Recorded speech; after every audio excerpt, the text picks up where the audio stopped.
Hey y'all, welcome back to my channel. If you're new here, I am Ash Takeoff, but it is time for us to get our hair done again. And you know it's silk press season, leave out season, so we're about to go ahead and install a V-part wig the very quick and simple way. Lately, I've been installing my V-part wigs very beginner friendly, very lazy girl friendly. Because the V-part wig that I'm working with is an easy contour wig, I don't need that much leave out, so this is me going in and sectioning that off, and then I'm going to go in on each side of my leave out to do 2 anchor braids. If you're using the metal rat tail comb, this is a great way to see if your leave out is going to be thick enough, because if you can see that comb, y'all, the leave out needs to be a little bit thicker. Now I know I mentioned easy contour and some of you may not know what that is. I will be mentioning some of the details about it in a few more clips, so just keep on watching. This is me going in and plaiting that little section for it to be my anchor braid for each side. This is a quick way to get an anchor braid without having to braid to your scalp. So I've been doing this for a while and it's been working so far. Now let's get back into the details about this V-part wig. This is an easy contour V-part wig from Unice hair. This is in the ombre shade, y'all. This color is so pretty for fall.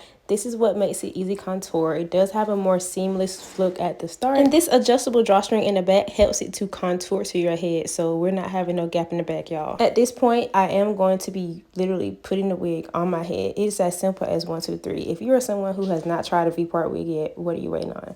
This is one of the wigs that you can fake a sew-in in seconds to minutes. Fake a quick wig. And on top of all of that, it is something that can be easily removed. So if you don't want to sleep in it, you can take it off at night. Or if you want to have something quick that you can throw on randomly at any time, this is the wig for you. The next few clips will be showing how I easily and quickly styled this wig. Spoiler alert, I used a wand curler, but go ahead and keep on watching. Don't forget, all the information on this hair will be down below, so please feel free to check it out if you're interested. And while you're down there, if you haven't already, go ahead and click the subscribe button to come take off with me. I would love to have you a part of my fam and along with me on this journey. So please feel free to keep on watching till the end, and I hope to see you in my next video.